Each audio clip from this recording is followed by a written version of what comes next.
Kecelakaan antara kereta api dan minibus di Kota Binjai, 6 orang luka-luka.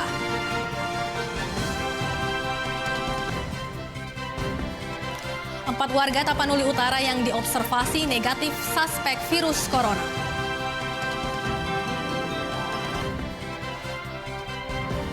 Mengenal ekoenzim, pupuk alami ramah lingkungan yang bisa dibuat sendiri di rumah. Halo pemirsa, senang sekali kami dapat hadir kembali di hadapan Anda dalam program Wajah Sumut, edisi Senin 9 Maret 2020. Selain 3 berita utama tadi, kami juga telah menyiapkan berbagai informasi menarik lainnya selama 30 menit ke depan. Bersama saya, Hairunisa Nasution, kita sambut Wajah Sumut selengkapnya.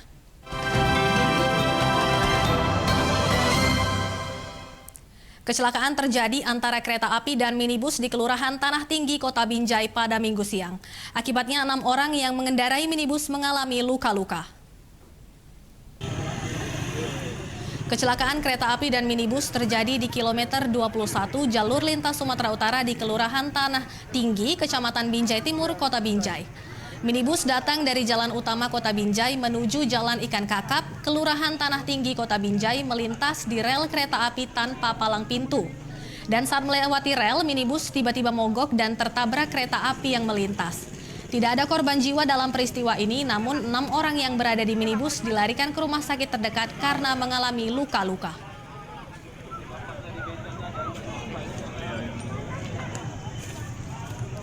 Seorang pelajar SMP di Kecamatan Parbuluan, Kabupaten Dairi tewas tenggelam di bendungan penampungan air. Korban diketahui tenggelam saat berenang bersama temannya. Pelajar kelas 3 di SMP Negeri 1 Bangun tenggelam di bendungan penampungan air di Dusun 3 Laimen Ciho, Kecamatan Sitinjo, Kabupaten Dairi. Jasad korban berusia 14 tahun tersebut ditemukan setelah warga melakukan pencarian di sekitar bendungan. Korban kemudian dibawa ke rumah duka di Dusun 4 Huta Buntul, Desa Laihole, Kecamatan Parbuluan. Menurut Kepala Desa setempat, bendungan lokasi korban tenggelam sudah dipasangi pagar dan papan larangan untuk mandi dan berenang. Bendungan air dipergunakan untuk kebutuhan irigasi persawahan masyarakat dengan kedalaman sekitar 5 meter dan dasarnya berlumpur.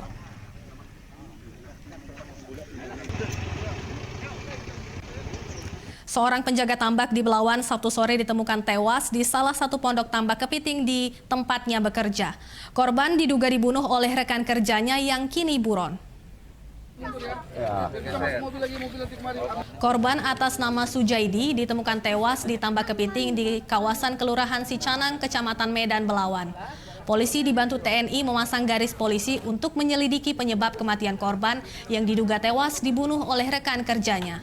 Kapolsek Medan Belawan mengatakan dari hasil keterangan saksi, korban diduga terlibat perkelahian dengan pelaku sebelum tewas akibat serangan benda tumpul. Kini polisi masih memburu pelaku dan mengamankan barang bukti berupa balok, sedangkan korban dibawa ke Rumah Sakit Bayangkara Medan guna diotopsi.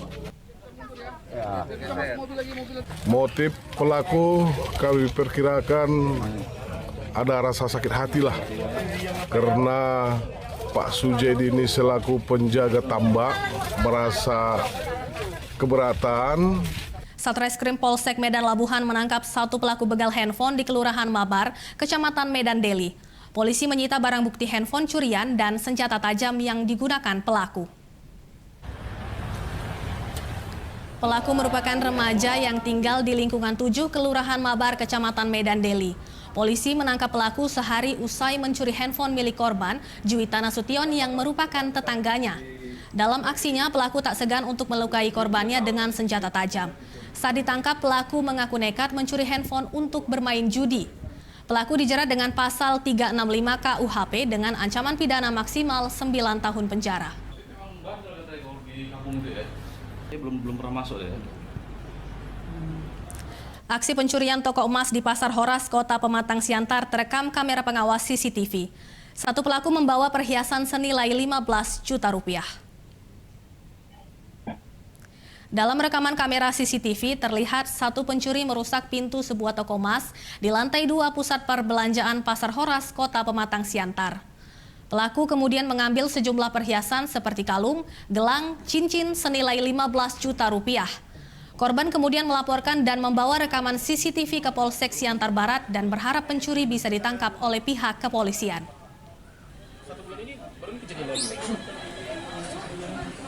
Maksudnya di toko mas ini. Pemirsa, usai jeda akan hadir informasi mengenai 4 warga Tapanuli Utara yang diobservasi negatif suspek virus corona. Tetaplah bersama kami.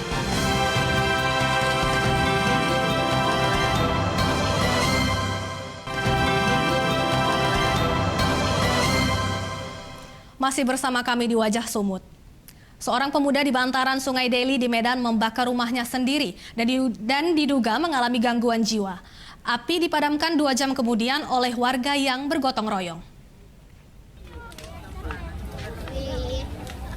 Pemuda atas nama Nain diduga mengalami gangguan jiwa membakar rumahnya sendiri di bantaran Sungai Deli lingkungan 20 Kota Medan.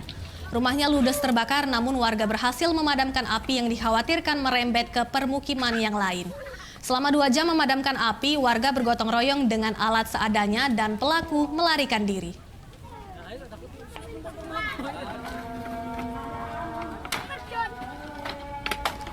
Pasca kebakaran sejumlah rumah di Sibolga, Wali Kota Sibolga bersama anggota DPR RI menyalurkan bantuan sembako serta mengunjungi lokasi kebakaran. Anggota DPR Komisi Wali Kota Sibolga, Syarfi Hutauruk bersama anggota DPR RI dari Partai Nasdem, Delmeria Sikumbang mengunjungi lokasi kebakaran dan menemui para korban. Kebakaran terjadi pada Kamis 5 Maret lalu dan menyebabkan 10 kepala keluarga kehilangan 6 unit rumah.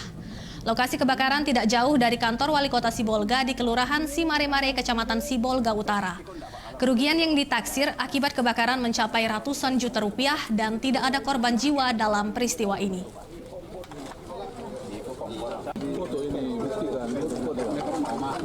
Kepolisian sektor Deli Tua menggerebek salah satu warung yang diduga menyediakan permainan judi dan pesta narkoba. Polisi menyita 2 mesin judi, tembak ikan, dan beberapa paket narkoba jenis sabu.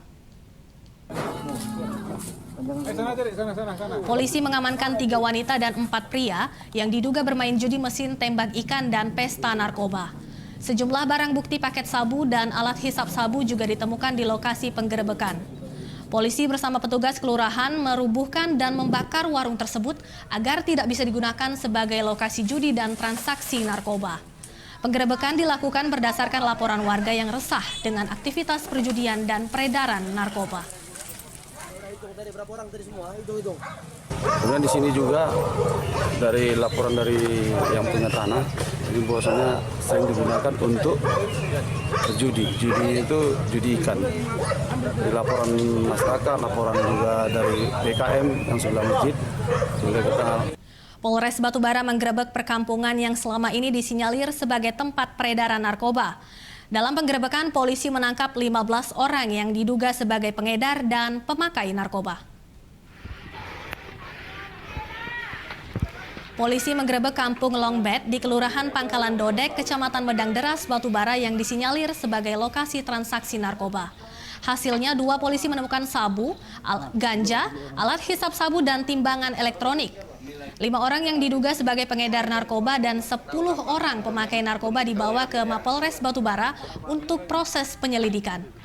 Polisi menurunkan sekitar 80 personil dalam penggerebekan ini dan dalam penggerebekan sebelumnya seringkali terdapat penolakan warga.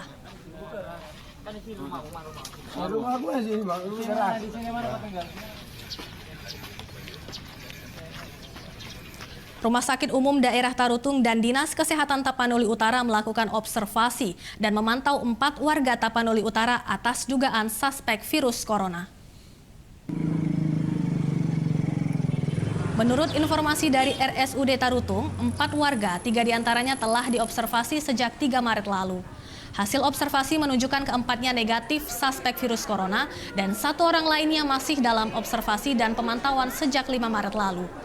Berdasarkan riwayat perjalanan, warga tersebut baru pulang dari Malaysia dan salah satu pasien lain bekerja di kapal pesiar usai berkunjung dari Tiongkok.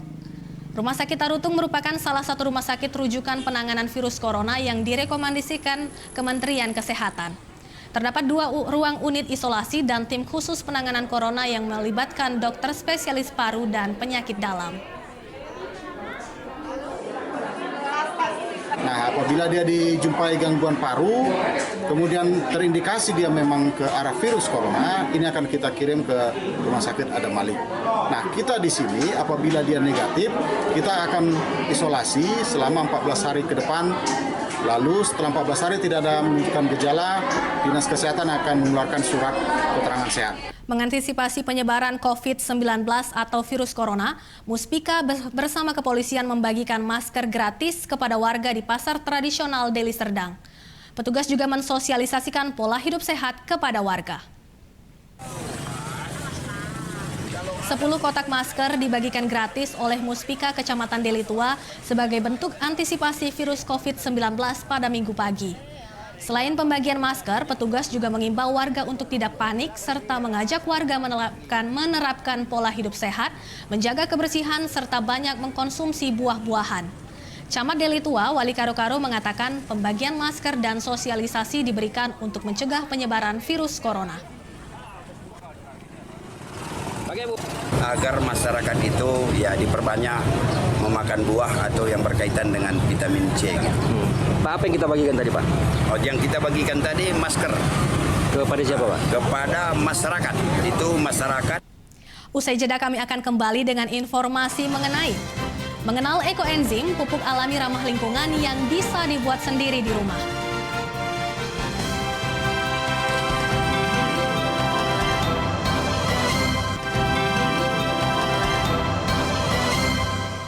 Kembali lagi di Wajah Sumut. Siswa-siswi SMK Negeri 1 Sekanan Labuhan Batu Selatan menciptakan aplikasi database pengelolaan dana desa.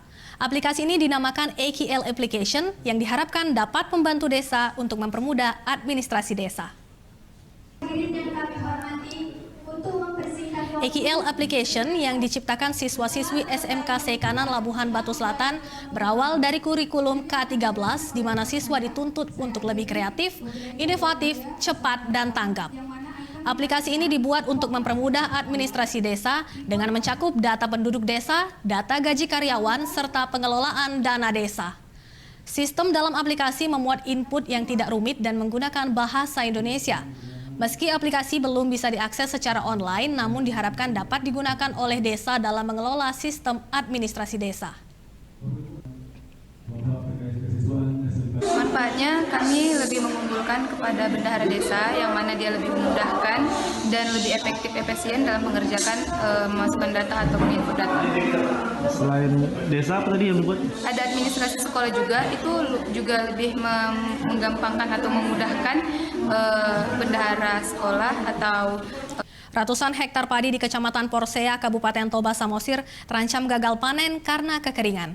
Petani mengeluhkan kekeringan terjadi akibat kekurangan pasokan air irigasi dan kemarau panjang yang terus terjadi. Kekeringan tidak hanya terjadi di Kecamatan Porsea, namun juga di Kecamatan Parmaksian. Para petani menyatakan ratusan hektar padi yang telah ditanam 2 bulan lalu akan terancam gagal panen akibat kekeringan. Tidak hanya kurangnya pasokan air irigasi, namun kekeringan di sawah terjadi akibat kemarau panjang yang melanda. Mereka hanya berharap bantuan pemerintah untuk bisa membantu pembuatan sumur bor sehingga pasokan air bisa mencukupi untuk persawahan.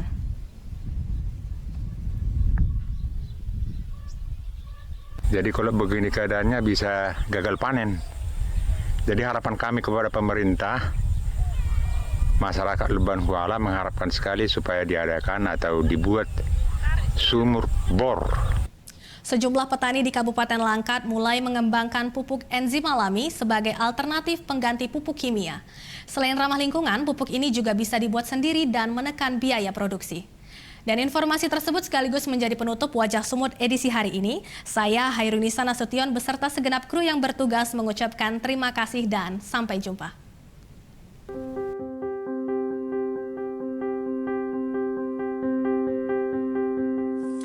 Kelompok penggiat lingkungan di Sumatera Utara memberikan pelatihan membuat ekoenzim atau pupuk cair ramah lingkungan kepada kelompok tani di Kecamatan Bahorok, Kabupaten Langkat.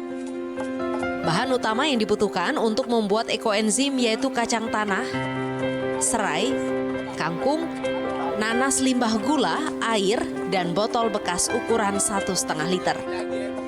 Untuk serai, kangkung, dan kulit nanas dicincang atau dipotong kecil-kecil terlebih dahulu.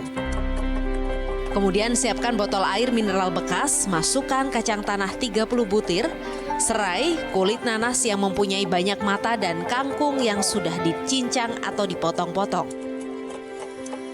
Setelah semua bahan utama dimasukkan, bahan tambahan bisa berasal dari sampah dapur, seperti kulit jeruk, kulit pisang, wortel, bonggol pisang, dan segala daun hijau. Bahan keseluruhan diisi sepertiga botol, kemudian ditambahkan limbah gula 100 ml dan dicampur air. Proses fermentasi selama 100 hari dan dihindarkan dari paparan sinar matahari, guncangan, dan oksigen yang masuk. Setelah jadi, ekoenzim yang dicampur air disemprotkan pada tanaman dan tanah secara berkala. Ekoenzim bermanfaat untuk mempercepat proses pertumbuhan tanaman dan membunuh bakteri di tanah secara alami. Berdasarkan kajian penelitian dari Dr. Rosukon Pumpavong, founder Asosiasi Pertanian Organik dari Thailand, yang telah melakukan penelitian tentang enzim lebih dari 30 tahun. Enzim ini juga mampu mengurangi pemanasan global. Bukan kimia, biaya murah, masyarakat gampang melakukannya, dan dia sifatnya mengurai tanah. Jadi jauh berbeda dengan kimia dengan modal yang besar, dan lainnya kita tidak bisa juga nggak pakai kimia, tapi jauh lebih baik ini pupuk ekoenzim yang tanpa kimia. Para petani di Langkat mulai tertarik pada ekoenzim karena bisa diproduksi sendiri dan ramah lingkungan. Ini kan masih baru-baru kan? Iya. Ini memang kalau dari saya sendiri butuh kali pupuk enzim ini, butuh kali karena lokasi saya itu mau saya rencanakan memang nggak pakai pupuk kimia lagi. Diharapkan dengan mengenal ekoenzim, masyarakat khususnya petani di Langkat bisa meningkatkan produksi pertanian dengan hasil yang lebih baik karena menggunakan pupuk berbahan alami. Dari Langkat, Endang Junaidi, Metro TV.